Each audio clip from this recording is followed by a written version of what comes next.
C fans அப்படிங்கிற ஒரு பிளெஸிங்கான ஒரு விஷயம் தான். எல்லாருக்கும் ஃபேன்ஸ் இருக்காங்க அப்படின்னாலும் கூட சில பேருக்கு வந்து ரொம்ப சீரியஸான ஃபேன்ஸ் இருப்பாங்க. இப்போ நீங்கள் இடையில சில சக்ஸஸ் இல்லாத சூழல் இருந்தப்போ கூட உங்கள் ஃபேன்ஸ் உங்கள் கூட இன்டாக்டாகவே இருந்திருக்காங்க. அப்படி தான் உங்களுடைய ஃபேன்ஸ் தொடர்ந்து இருக்காங்க. இனிமேல் நான் பண்ண போகிற படங்கள் ஃபேன்ஸை வந்து திருப்திப்படுத்தும். ஏன்னா அவ்வளோ விசுவாசமாக இருக்காங்க, இந்த அவ்வளோ வெறித்தனமாக ஐ ஓவ் தம் சம்திங்.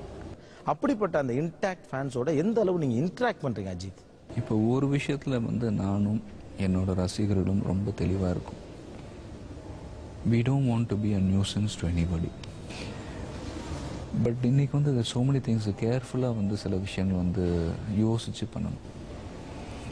குரூப்பாக தான் கூப்பிட முடியும். ஒரு 20 பேர் 25 பேராக தான் கூப்பிட்டு ஸ்டில் எடுக்க முடியும்.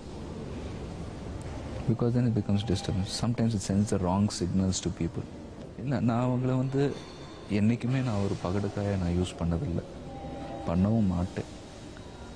I never misled them. நான் வேணால் ஒரு நல்ல எக்ஸாம்பிளாக இல்லாமல் இருந்திருக்கலாம் அவங்களுக்கு, இல்லை ஒரு மெசேஜ் கொடுக்காமல் இருந்திருக்கலாம். But I will definitely not mislead them. And உங்களுக்கு விசுவாசமாக இருக்கிறவங்கள்ட்ட நீங்களும் விசுவாசமாக இருக்கணும்னு ஆசைப்பட்றேன். But you are straight forward. படம் ஓடலே, ஓகே ஓடலை, அடுத்த ப்ராஜெக்ட் அதை நோக்கி போவோம். உங்களுடைய இந்த ஸ்ட்ரைட் ஃபார்வர்ட்னஸ் எந்த அளவு கன்சீவ் பண்ணப்பட்டிருக்குன்னு நினைக்கிறீங்க அஜித்?